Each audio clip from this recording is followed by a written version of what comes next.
Welcome to another episode of DD on the Spot. As always, I'm your host, Ryan Johnson. And before I get to our guests here today, I'd like to remind everyone that if you enjoy this content, to please give a like and subscribe down below. I'd greatly appreciate it. We have Melody Gonzalez. She's a natural figure competitor. She's also an MNU 2020 candidate, coming to us all the way from the great state of Massachusetts, where apparently it has been rainy and a little bit not ideal for the past 3 weeks, but maybe we'll see if it can get a little better. But most importantly, she's our current guest. Melody, thank you so much for being on the show. Thank you for having me. Absolutely. So why don't you give us a little bit of a backstory on what inspired and what motivated you to get in shape and adapt that healthy and fit lifestyle? Kind of a late bloomer, I guess. I actually was really active during high school and early years of college with dance. I was originally a dance major my first year or so at college. Then just changed majors and got really lazy with a lot of yo-yo dieting for probably 20 years. And then a few years ago, I saw a picture of me, and it just was the stopping point for the snowball that was happening. So that was literally kind of the day that I reached out to someone to try to get some help. So when you were thinking about ways of how to, get back in shape and lose some weight, was there any sort of discussion as to what you wanted to do? Was it just always you wanted to do weights or you wanted to do cardio, or was there any thought process on what you wanted to do to get that weight loss? No, I had some success during the years, like I said, with yo-yo dieting with like Weight Watchers. I probably tried everything, just watching what I ate and smart ones, a lot of frozen dinners and stuff like that. So I did a lot of that. But I actually had a friend that was doing Beachbody, and I had watched her have some success with weight loss. And so I reached out to her to get some information. She got me signed up and didn't actually have any clue what I was getting into, but signed up with her through the Beachbody program, and that's what I did for my first couple years. So I started with some of their more like kind of cardio programs along with their nutrition. So what inspired you to get into the weight training then? Was it just after a while where you decided like, hey, I might want to give this a shot, or what was the backstory to that? So again, through Beachbody, so I did a couple of their programs. I started with 21 Day Fix, which like I said is a little more cardio. And then I moved into the Body Beast program, which is more of a kind of like a beginning weightlifting program, kind of little basics, repetitive. So I did that for a while, loved it, just kind of fell in love with weightlifting. I think what I really liked was that there's just kind of no end game with the whole weightlifting and muscle building kind of program. So I fell into that and actually met my coach through Beachbody, and that kind of spiraled me to get into the gym and start progressing more with traditional weightlifting. That's awesome. That's the first Yeah. Beachbody story that we've heard, and I've been doing this podcast for a long time. So yeah, we got our first Beachbody story. But one of the things that I like to ask all of our guests, because I always say, if you're to walk into a gym with 100 people, there's 100 different ways as to how those people got into shape. Whether it comes down to, their diet, their nutrition, how many reps they do, what exercise they do. So many little things add up to the overall body that people end up seeing. Was that a struggle that you went through, just figuring out what worked best for your body? Because I always say, if you were to walk up to someone and say, like, what'd you train for this body part? It looks amazing. What worked best for them 99% of the time is not going to work as good for you. Yeah, and fair enough. So I started weightlifting here at home in my basement, like I said, with the Body Beast program. So I just had a couple sets of dumbbells in the Easy Bar. And then when I moved to the gym, I actually started doing programs and protocol that my coach wrote for me, which are actually the same ones that he uses, but again, with some adjustments for things that I prefer. So I do agree. Yeah, what works for one person might not work for the other. So I do make adjustments on certain moves, especially now that I've done it for a few years. You definitely start to adapt that or adopt that mind muscle connection and understand what really can trigger things more for you. So we make some adjustments on some moves that I might prefer over his protocol. Well, and believe me, I started out the same way you do with the dumbbells and the bars in the basement. That's how I started out. So I completely get what you're saying, where you're just basically just trying anything that you can right then and there, just to get anything. So yeah, I understand that 100%. But one of my fun questions that I like to ask, because everyone's genetics are different, so it makes for an interesting answer. everyone always has that one body part when they really get started hitting the weights that really takes off, that they don't have to train as much. And then everyone always has that one body part that just lags behind, where they just have to train it into oblivion. I mean, I always say for me, my back is the one thing that came easy for me because of, I had all these past experiences with jobs where I had to lift heavy stuff all the time. But also for me, I'm 6'3", so my legs are just shot to crap, where I mean, I have to train them into overdrive just to get them to look any semblance like I work out. But what were those body parts for you when you were getting started? Sure. I'd say for me, it's more my back and shoulders are probably the ones that I've seen a lot of progression in the last few years that I've been doing like Mhm. real focus lifting. My trouble area is always going to be my legs. I just carry a lot of extra fat in there, especially my upper legs. Definitely have substantial changes in the last couple of years on them just due to the amount of high volume work that I've been doing. But it's still definitely where I gain a lot of my body fat back there first and lose it last. So that was kind of my trouble area. I always say calves are my most hated body part because that's the one thing where people, I mean, they don't work them, let's be honest. And then you see someone with really big ones, or lower body too, where a lot of people, it's just so much more blessed for them. So yeah, I get 100% where you're coming from when it comes with the legs. That's just, yeah, I hate leg day with, I hate leg day with a passion, but it's one of those I know things I where, love leg day. oh, well, yeah, yeah, Yeah. And I yeah. have three of them. Yeah, that's true. That's true. That's true. Yeah. Yeah, so it's definitely a big struggle for so many people too. But what really inspired you to then do a show? Was it just after time where you just looked at that and you said like, "Hey, this sounds like that would be interesting, something interesting to do?"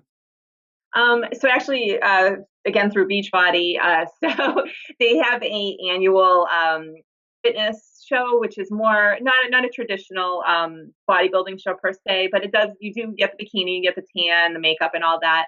Um, so I actually signed up for that, and it's all shapes and sizes. It's more just to kind of celebrate your journey wherever you're at. So I decided to sign up for that 2 years ago, I believe it is, or 3 years. I'm losing track of time.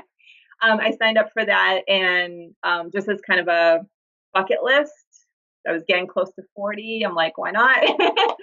So I signed up for that, and I did it, and had a real blast doing it, and decided to see if I could do the real thing, and didn't look back. And again, everyone, that's another benefit. She doesn't look a day over 25. That's another benefit of what working out does for you. I always, I Way too always, I kind. always loved, I always love to say that because yeah, it really is true though too. But I always love to say, just getting into a prep though to go into a show just takes so much hard work and determination that 90% of the general public would not be willing to do that. But then Yeah. going on a prep, I mean, you are notching things up to an extreme level where it comes to you got to get all of your workouts in. Your diet has to be near perfect, basically perfect. But I mean, just the prepping and all of that stuff that goes into it are just so scientific that a lot of people just don't understand that. What was that like for you to all of a sudden leapfrog really into that lifestyle? So I've always been really disciplined, kind of goes back to probably my ballet background, but so I actually thrive on structure and discipline and checking the boxes, and I have lists for everything and tracking sheets for everything. So I've always, by nature, been that person. So I didn't struggle that much through prep. Probably everyone would hate me if they heard me say that, but I never found prep to be a struggle. I found it to be not easy, but just in my nature to accomplish. Um, with that said, I also don't follow a lot of traditional bro science type techniques. So I am eating candy. I am not depriving myself. I'm not doing water loading and carb cycling and all that stuff. So add that into it and made it actually extremely easy to do. Not to say that there weren't sacrifices clearly because um, along with prep. And again, it really depends on how you approach it and how one person approaches it doesn't mean it's the other. But I chose personally to not go out for dinners, to bring my own food to any kind of social event, not go on vacation for a year. So those were all decisions I personally made to make it easier for me because again, just kind of how I'm wired. So there are a lot of sacrifices that need to be made of some sorts, which just kind of depends on how all in you get. Well, and I always say, yeah, just the amount of sacrifice and dedication that people put into it isn't really understood by the general public, and it's just so amazing what these people go through. But I always say too, if you were to poll the general public, you'd get such a small singular percentage of people that would be basically willing to go up on stage in a bikini and pose in front of Well, people. I mean, it takes so much determination, it takes a lot of courage, it takes a lot of willpower to do it. Do you think that that first competition, that Beachbody competition that you did, really helped you with that confidence boost that it really takes to go in and do that?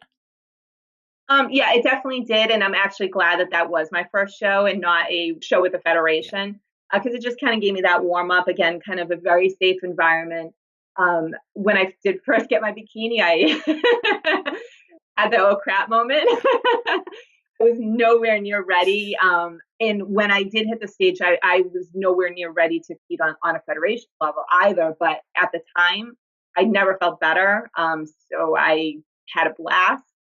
So I am very happy that that was my first show in that kind of environment to kind of just give me a little taste of what to expect. And like I said, I kind of caught the bug from it. Yeah, and that's and it again, just to have that opportunity too. You're also the first one that's also done that beach body competition, as opposed and also the beach body style. So I think it would be really beneficial for everyone to just sort of have that where they can just get their feet wet a little bit in like a competition like that where it's not so super strict, where it's not that. So yeah, I bet that absolutely did wonders. But also just to realize all the restrictions that you are going to have to put on your diet. What was your diet like before you really adapted this lifestyle, and how has your diet changed? What would you say is probably the biggest difference you've had to make in your diet? For competition or Or we could do competition, yeah, for uh, competition. for competition, not nothing. So just to kind of give a little more color into that, I guess when I was with Beachbody, which I'm no longer, they promote a lot of clean eating, which is not a real thing, so Yeah. air quotes, but they promote a clean eating lifestyle, and I followed that for many years, and I actually did follow that through my first competition with Beachbody.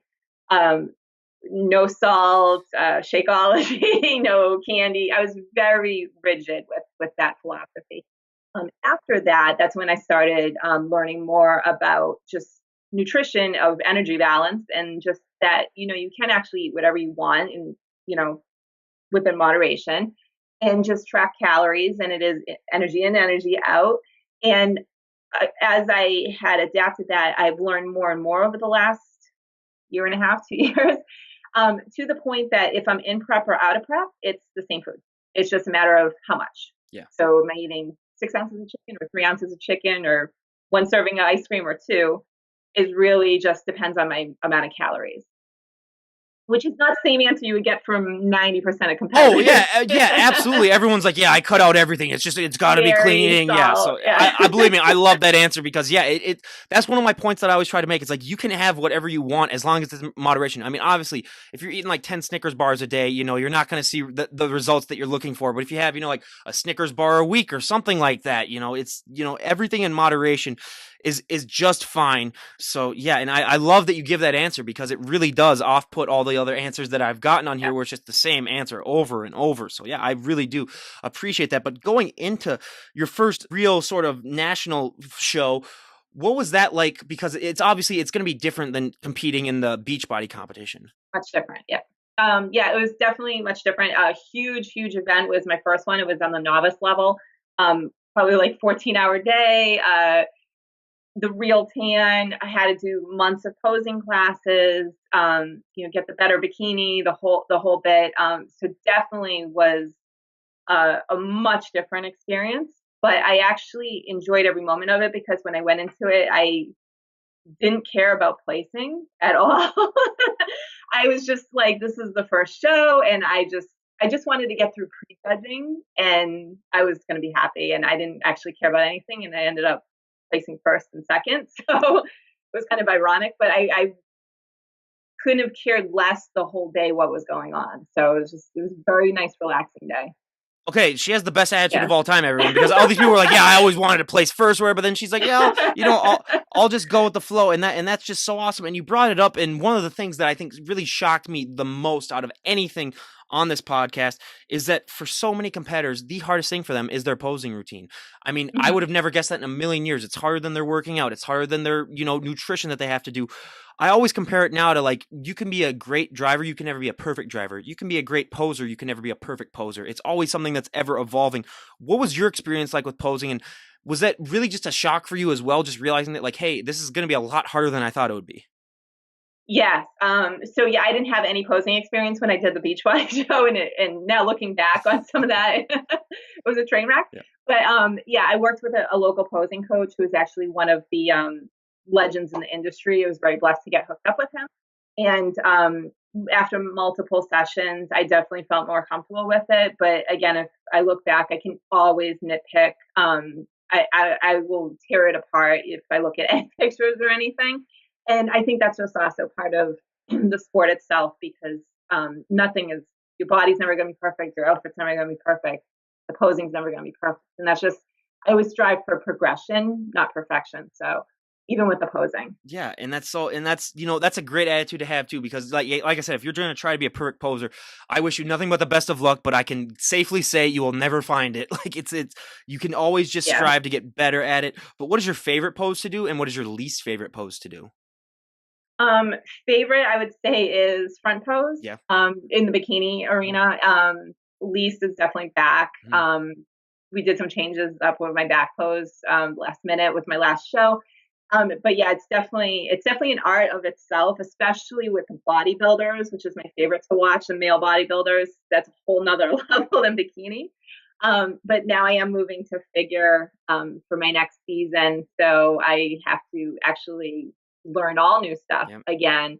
But the other part too is, even no matter how well it's ingrained in you, once you hit that stage, it's also a whole different experience, because you don't know what the judges are going to throw at you, and every show is completely different on how long you're up there. Sometimes I was up there for a few minutes, sometimes I was up there for 15 minutes, which is Mhm. like hours of Yep. it seems. And then you don't know what they're going to ask for as far as cues and stuff. So you actually never really know what to expect, which is also part of the fun. Well, that's why I also say too, it's like most of these people don't realize that just to go through a posing work or posing session, you get more of a workout in than some of your normal workouts. I mean, some of these people, they talk about, like days after a show, they wake up and their body is just sore all over, and there's like, what is that from? But it's from it's from the posing. It's not like they just all of a sudden Yep. they just like pulled everything. But yeah, it's that can be just so hard. And for the back pose too, the only positive I can say about the back pose is that you can kind of like, you don't have to, you can let your face hang down a little bit. You don't have to Oh be yeah. you don't have to be smiling the whole time. You kind of just be like, oh, okay, finally, like I can just, Yeah. oh yeah. But that's the one positive that I always say Yeah. for the back post too. But now we talked about this a little before. As you can tell, I'm one of the palest people you'll ever meet. Being from the upper Midwest, I mean, the sun is not a friend of mine. I mean, I either get burnt to an absolute crisp or I just get farmer's tan, where let's be honest, that is not a real tan. I've never been tan a day in my life, and you guys get to experience that with the spray tan, and the tan comes on. So I always like to ask, what is that experience like for you when you get that tan on? Because everyone always talks about how, everything really seems to pop out. You see muscles that you never even knew that you had. What is that feeling like for you, and what is that overall experience like, just seeing yourself make that transformation? It's really fun. So I had multiple tans Hmm. because I did a lot of shows this past season, so I was so used to it. But it is quite the experience as a woman, because you have to strip totally down Yep. in front of a stranger. So that was just kind of an awakening moment. Hmm. But by the last show, you're just kind of like whatever. Yeah. But the level of tan that you need to for stage is not your traditional spray tan. You are like dark, You're doused. Yeah. darker than dark, Yeah. and it gets darker overnight too, and then you get another coat for stage. So by the time you hit stage, I mean, you are like really dark. But yes, it does show everything. So your veins look better, your all your ab lines and your striations, everything kind of just shows better. So it's really kind of fun to see what you look like right before you go on stage, because it just does accentuate all your work. I always like to say it's kind of like if you've ever seen that Friends episode where Ross gets his tan and he keeps messing up on the tan levels, so he just keeps getting darker and darker. And by the end, I was gonna say that, yeah, like that's the bodybuilding look. If anyone, Yeah, if yeah. anyone needs to look at, because yeah, it is. But I always say the one negative thing about that, as you say, though, is that you can't sit on anything, you can't really lean up against anything. No. You have to become a statue, or you have to bring your own sheets too, like if it's on the road. Yeah, so Yep. it just adds even more to that hard work and that dedication that people put into that. But before we go into the shows, I always love to bust this stereotype because it's so common still. But I love to ask this to every single one of my health and fitness guests, because I just think it's so important that it just gets answered every time. And it's gotten better the last 5 years with Instagram, but I still say, there's still so many women that have that overall fear where if they go to the gym and they touch one weight or they do one exercise other than cardio, that they're just going to bulk up and they're going to put on, like 50 pounds of muscle overnight. And, I always say to that, If you can, if that happens to you, I'll spend my entire life savings and you can be my trainer for the rest of my life because you have found the secret that me and, so many other people are looking for. But did you ever have that fear when you were getting started? And even if you didn't, I mean, I bet you still hear that all the time. How do you like to respond to that if you hear that? I actually personally didn't have that fear. I don't know why. And it's not that I just had some understanding of the sport at the time either. I just didn't have the fear. But yeah, it's totally false.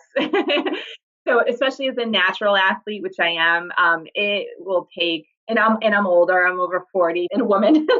So it's like, it takes years and years to develop muscle. So I do kind of, laugh a little bit when I see a lot of people post, like especially on Instagram, that they did a build for 3 months and they're showing their muscles and everything. And it's like, really? Yeah. So yeah, so I think people just don't understand. But Photoshop placebo, has gotten really good over the past few years. I'll say that. Photoshop and Yeah. placebos are Yeah. Yeah. wonderful. But so I didn't have that fear, but I can't remember who it is, but I saw a great analogy once of believing that you can just do a little bit of weightlifting and become bulky like that is like driving a car and thinking you're going to become a race car driver. So Hmm. it really just takes so much years in nutrition and lifting with protocols and training to actually develop that level of muscle. And like I said, especially as a woman and especially as a natural, it's a long, long journey. So no, I never had that fear. I definitely want as much muscle as I can, but am I going to turn into the Hulk? No. Oh, well, yeah. Well, and I always say too. I mean, it's like I'm 24 years old in the male, so like I'm in the prime when it comes to like age and when it comes to for like putting on muscle, and it still takes me for forever. So if I can like just say that it's like trust me. I mean, it takes so much more. But yeah, and people don't realize the nutrition aspect of it too. I mean, nutrition's Right. 80% of it by far, and like it's like I mean, I still have some of those guy friends that believe that they can go out and have like a couple of milkshakes and a couple of hamburgers after they work out, and they'll be like, oh, dude, I'll still be getting like super lean down, and it's like, well, good luck with that. But believe me, I miss that high school body where you could do that, and you just have that great metabolism where you could pull it off. But it's like that is not going to last forever. But I always also like to tell the story of when I was getting in shape in college. One of my really good friends, she came up to me and she said, I see that you're getting bigger and stronger, and I want to go to the gym with you too, but I'm just afraid that I'm going to get too bulky. And I told her, I said, listen, the amount of weight that you carry in your purse weighs more than 90% of the dumbbells in the gym. She had a very heavy purse. Now I don't know what was in that thing. I don't know if there's like a dead body or anything like that, but it was like I'm not gonna lie, I'm pretty good at judging weight. It was about a 30-pound purse. Like I don't know. I was like, I have no idea what she had in that, but that sort of really convinced her. And that brings me up to another part of that question that I love to ask, because for so many people, they just don't realize, and for women, this impacts them far more than it does men, in my opinion, is the confidence boost that you get from working out. I mean, some guys, they can be overweight and they walk in the gym, like they own the place. And let's be honest, I want that confidence, first of all. But for women, especially, just that overall confidence boost that you can get from working out, and you're able to adapt that into other aspects of your life as well. How have you been able to take that confidence boost, and how has it impacted your overall life? Probably in a lot of ways, but yeah, when I started the gym, I did have some apprehension, but not too bad. But I, was kind of like swerving around, trying to go unnoticed. But yeah, you definitely do get more confident. And at the gym, I'm probably one of maybe 3 or 4 women that are typically in the weight room amongst the men. So some people are put off by that, but I actually don't care. Really, I'm just there to work out. Not to even impress anyone or anything. So yeah, you do develop kind of like a confidence. I love working out in there, so I don't really have too much of an issue. But yeah, it definitely does progress into other parts of your life, especially like you say, getting up on the stage in a bikini. Uh, so I've Yeah, learned good. Yeah, good luck taking someone off the street and getting them to pose in a bikini on front of stage. Good luck with that. Yeah, with all the sparkles and yeah, stuff. yeah, But yeah, I'd say like with Instagram, I've learned to kind of come out a little bit more and share more of my journey, more of my day to day. I like to share a lot of my nutrition and stuff like that, and that's stuff I probably wouldn't have done a few years ago. Videos and posing on Instagram, no, I would not have yep. done any of that. There was a time where I didn't like to do that because I didn't want to seem like I was showing off, or not that I had anything to show off at the time, but just how I felt. Like Yeah, I just wasn't me. But then over the time, I've learned that sharing is actually can be a good thing for both me and someone that might see it that might take something from it. And with me, it's really more the nutrition aspect. So I don't care if anyone's inspired by my lifts. I don't care if anyone's inspired by my body, but I would love to help so many people understand that nutrition and weight loss can be simple. And if they take that away from my posts and everything, then it's a blessing. And that's just so great, because there are some people where you do look at that and they're like, are they honestly just like showing off? Like, you can kind of tell, like, deep down where you're like, okay, yeah, but I can definitely tell, because like with all the nutrition posts and everything else, and it's, I mean, the accounts are so helpful, and yours is definitely one of them. So I highly recommend everyone go and check out her account. I'll leave a link to it down below. But now going back to the bodybuilding part, a question that I ask all my guests, whether they be, musicians or health and fitness guests, is, for my musicians, I always ask, what is it like to, go on stage and play music in front of hundreds to thousands of people? And that also applies to the bodybuilders as well. What is that like for you when you get to walk on stage and show off all that hard work that you've worked months upon months for in front of people? Total rush, huge rush, which is probably the same answer you get from a lot of musicians, I would think. Yeah, definitely my first show, I was hooked. It is an ultimate high. I am kind of used to that again from my dance background, because I did a lot of competitions at the national level. So huge audiences, huge stages. So definitely had some background in that. So I didn't have stage fright per se, but it's still, you still get that adrenaline rush up there, and it's really nothing like it. I was gonna say, the only difference between my musicians and the bodybuilders is that usually the musicians might have a few drinks in them when they walk on stage, just a little bit more liquid courage, but the bodybuilders can't really afford that. That would kind of go against their look. But yeah, that's just so great. And I always tell people, it's like, find that one thing in your life that really can bring out that much joy and that much passion, because we're on this planet for such a short amount of time, and just find what works best for you in that category. But when you're on stage, like you said, if you're on for 15 minutes, does that really feel like an entire day, or is it one of those things where it really depends on what show you're doing as to whether it feels like you're super rushed or it feels like you're on there for forever? It feels like forever. So yeah, there was a couple shows where we were out there for a solid 15 minutes, and it feels like a good hour. And you're just, between the heat of the light and the posing and the stress of the whole thing, you're done.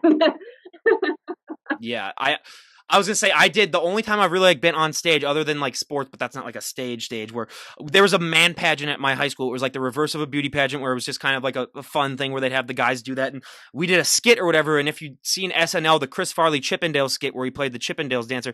So I had a friend who was a little bit overweight, and he agreed to be the Chris Farley, and I agreed to be the Patrick Swayze. And I went up on stage, and that was only like a minute and a half skit.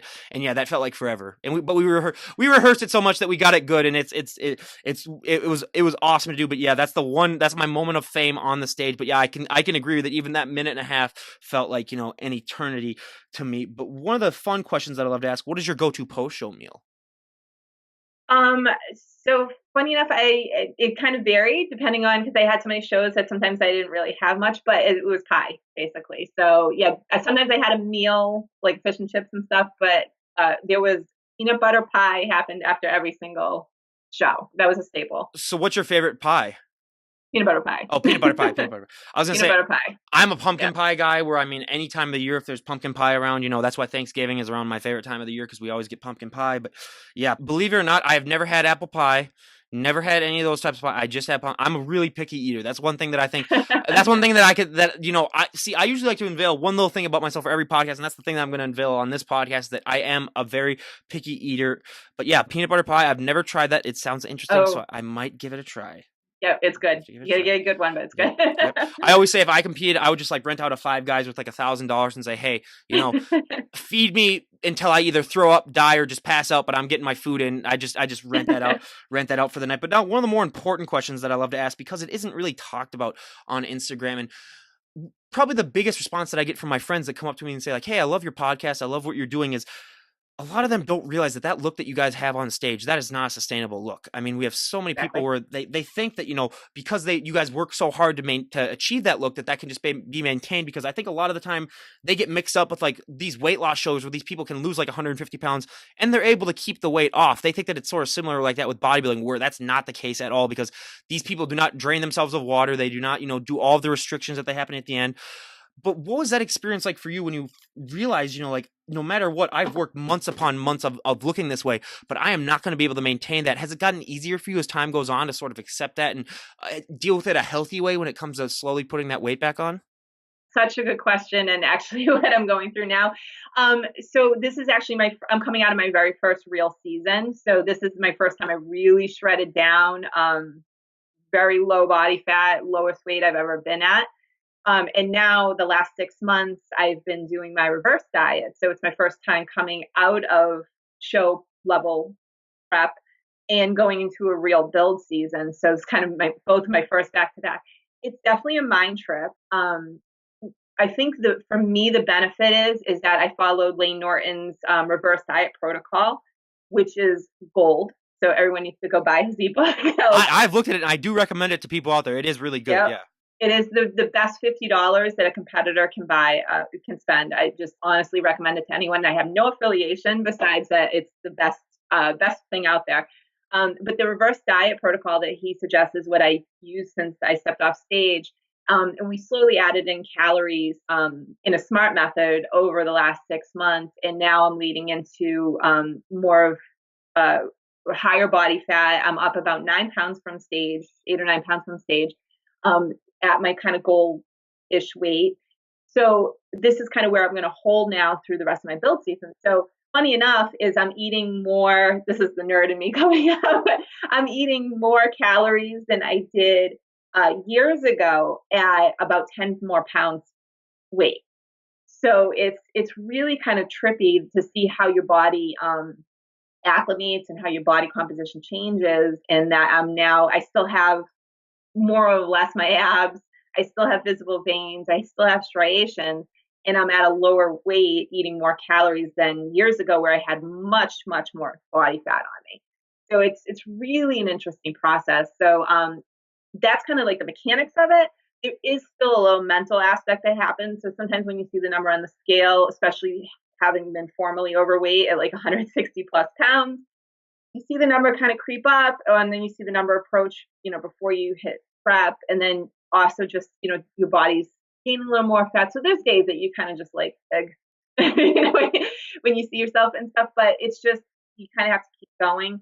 I think one of the big mistakes, I don't know if mistake's the right word, but a common thing that happens with a lot of competitors is they're so restricted during prep, whether their own doing or their coach is doing, that the minute they step off stage, it's a free for all. Yep. And I see people on Instagram all the time. Some people have gained 30 pounds in a few months, and that's mostly body fat. So it's just, and then they can't control it, and and then so it's just kind of a common thing with competitors. And again, I think that ties back to the amount of restriction they have in prep.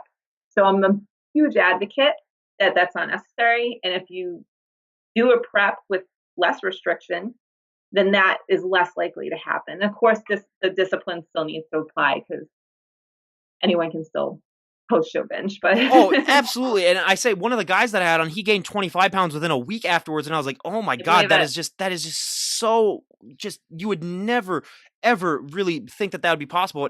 Like you said, with the eating more, where you could be more than you overweight. That's one of the things that I love to tell the people if they're on the fence about working out. I say, you can eat more than you are eating right now and be at a lower weight and be at more body, because just people don't realize that you got to feed the machine. Basically, when you're working out, you're going to need to put in more calories to really burn that fat. But yeah, and I always say, it's just like starting a business with this too, where you got to spend money to make money. You got to put on weight if you want to put on muscle. I mean, it's just, exactly. It has to go with that. So that's another thing that just really, I think, helps out people. But now, two of the questions that I love to ask all the health and fitness guests that I have on. For the first one, I mean, there were so many positive things for me when I was in college, working out and getting bigger and stronger. But what the negative things are, you're going to get asked to move a lot of people's furniture. You're going to get asked to open a lot of pickle jars. I mean, I'm still at home with my parents for the next couple of months before I move out, and every single time they come home with groceries, I have to, lift the car into the driveway and carry in all the groceries. Has that been a similar experience with you, where people take a look at you and they just assume that you can do favors for them? Oh, no, not actually that much. My daughter probably is the only one that will kind of give me crap if I can't open a jar or something. But no, I actually haven't had that. Lucky, lucky, lucky. I always Yeah. say for me, it's a double-edged sword being 6'3" because I'd get asked, no matter what, just like, oh yeah, tall guy can do it. But now also part of that. So how's your how's your kids' reaction been to seeing you make this drastic weight change? Has that inspired them to get into or not get in better shape? Not saying that they weren't in shape, but like to adapt a different lifestyle.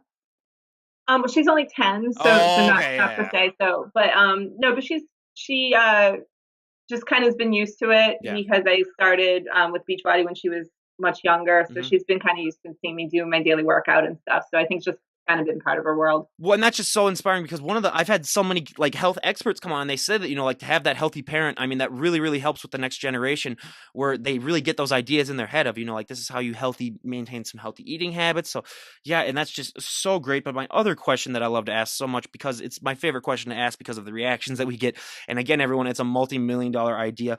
But when it comes to clothes for fit women, I always say fit guys have their own problems. See, we get that shake every single time where it's, I always say if you have big broad shoulders, dresses aren't your best friend. Jeans are another thing that we hear of all the time because if you have a big lower body and a small waist, jeans are not made for that. But what have been some ways that you found that you're able to compensate for the fact that your clothing options can be limited at times? It is true. Yeah. So I do have to avoid some stuff that just kind of gets tighter in the arms and stuff. And again, not that I have like substantial amount of muscle, but it is true. Yeah, leggings are a great friend. Yeah, that is, by Yeah. far that when I say someone needs to come up with an invention like that, I hope they come up with like jean leggings. Now that would be an invention, people. Like if someone were to come up with something like that, now, yeah, I would hop on that 100%. But now we go to our questionnaire where we're going to ask Melody here about a dozen or so questions that I ask all of our health and fitness guests, and we're going to see how her answers stack up to all the other guests that we've had on. So for our first question, what is your go-to workout song at the moment? Oh, I don't have one. I'm such a mixed bag with my playlist. I really have like anything and everything on there. So I don't have like a song. Well, yeah, like, and plus for me, like, if you're doing different body parts, let's be honest, for me, like, if it's a leg day, I got to get my heavy metal music on or whatever, because it's going to be a rough day. Whereas opposed to if I'm doing like an arms or a back workout, you don't have to take it as extreme. But is there a genre that you prefer the most? It's all kind of mixed, but I Mhm. have like Eminem on there. I Yep. have Disturbed. I have Yep. Ghost. I have God, I have Britney Spears. I mean, I so had a it's I had a really it's band all over. I had a band on that opened for Disturb, and that was really cool talking to them. They hung out with them a little bit, and they did all that. So that was very interesting. But yeah, yeah, Britney Spears, believe me. So I had. This is not something that I wanted to admit, but I guess I'm gonna have to admit again. I had "Hit Me, Baby, One More Time" for about a year period, but I don't. I took it off, everyone. But yeah, that used to be a good cardio song because it would make me laugh. Like I'd be like, "Why am I listening to this?" So it would just help me, just keep going if I was on the treadmill or anything. But now, out of all the celebrities on the planet, if you could work out with any celebrity, who would it be? And I gotta say a disclaimer: being from Massachusetts, you cannot say Tom Brady. Oh God, I'm not good with these types of questions. I don't even know.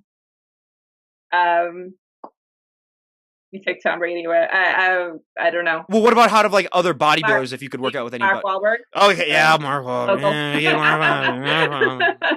Yeah, I should have said that too, but yeah, Mark. So I had a funny story. So they opened a Wahlburgers at the Mall of America, which is right where I live. I live in the same town as that, or the same city as that. So I got to meet him and Donnie. They were at the opening, and they asked us like how our food was and stuff like that. And a lot shorter in person than I would have expected. He is I've very, only very. met Jordan. Yeah, I think he's like Yeah. 5'5" or something. So I was like, holy crap. I like stood up next to him and I took like a photo with him and I was like, oh my God, this guy, I could almost like pet him on the head basically where I was just, but yeah, it was great to meet him. So yeah, he would be a great person as well. But now what is one item that you always need to have in your fridge? Just my staples, but eggs is always my number one food. But I have all my staples in there, like chicken and vegetables. And Yep. Or yeah, that's the answer Mhm. that we also get Oh, all the time. a better ice cream is my better answer. What flavor? What flavor? What's that? I am addicted to Arctic Zero, the chocolate chunk. Yeah, that's my go-to. Yeah, yeah. I'm a huge chocolate guy myself, but yeah, Yep. thank you for saying ice cream because that's the first time we've ever had ice cream. You're gonna be like 150th bodybuilder guest, and that's the first ice cream we've ever heard. So she's been breaking down everything left and right here with the way that Yep. she trains and everything. So yeah, it's been great. But yeah, for me, the most shocking answer has been mustard because a lot of times these bodybuilders, 0 calories, 0 fat, they just douse their chicken and eggs in it. And I always say that, you might want to reevaluate things if that's what you're doing in life, But More Exactly. more Yeah. power to them. But now, out of all your followers that you have on Instagram, what would be one thing that you think they'd be shocked to find out about you if they met you in person? Um, I get a lot of questions about my height, Yeah. so I don't know if people are under the impression I'm taller than I am, but I'm a shorty, How so tall are you? 5'3" ish. So a foot shorter than me. I mean, that's not. I mean, Yeah. we had okay. So the most embarrassing thing that ever happened to me was that I had a guest on here that was 4'11" and she was a power lifter, and all of her stats were better than me. And I was like, okay, I'm 14 inches taller than this person, and but she was in incredible shape. But yeah, her bench was like 10 pounds more than me. Her deadlift was. I was like, okay, I almost stopped the podcast right then. I was like, okay, this is BS. We're shutting it off here. Like, I don't want to talk to you anymore. But yeah, so I mean, strength doesn't really discriminate when it comes to size. I mean, believe me, there have been people on here that are much shorter than me that can put up much better numbers than me. So yeah, that's one thing that I always got to say about that. But now, if someone were to walk up to you and say, Melody, we made a choice that you could change one thing about the bodybuilding industry, and we would all go along with it, like everyone would go along with it. What would be one thing that you'd like to see changed? Probably not surprising, but the nutrition and get Mm-hmm. rid of all the bro science. It Yep. really just irritates the crap out of me. Mm-hmm. Seeing all this stuff and seeing people struggle, and I have a lot of people reach out to me or that I just follow on Instagram, and seeing people quit prep because it gets too hard, or drop out of shows at the last minute, or literally just crying because they're not happy where they are and they're struggling and food deprived and water loading, all this other stuff. And it's just so unnecessary. So that's probably my biggest thing. And even if you don't compete, just these people that go on these fad diets to lose weight and they start yo-yoing and they're depriving and just they're struggling. And I even see it with, just friends. Yeah. And it's just so unnecessary. I totally agree with that. And I even like to talk about, like those crappy inventions. Like, I still think about the shake weight all the time and just laugh. It's like how that ever became a thing. Or all these diets too. Like, there's still people that still do, like the, what's it called? It was really big in the 90s. I completely forgot what it was called, but if it pops in my head, I'll get it. Atkins. Yeah, that was one that I remember even when I was a wee little lad. I was probably like 5 years old in like 99. I remember still even hearing people talking about that. But yeah, it's just so fascinating. I always say every year there's like 10 new diets that come out, but it's like there's always those diets though that have been working since the beginning of time. So it's always you gotta find those types too as well. And they're the same diet, just rebranded. That's keto. Mm-hmm. So, and it's just it's not that they don't work; they do work, but they just put you in a deficit. But it's just not sustainable. So you basically have to trade. You have to trade some things to get that diet to get it to work. Let's be honest. Like, you have to trade, so many things where it's like it isn't necessary. It's like if you just watch what you're eating, proper proportions, and you get the right amount of exercise.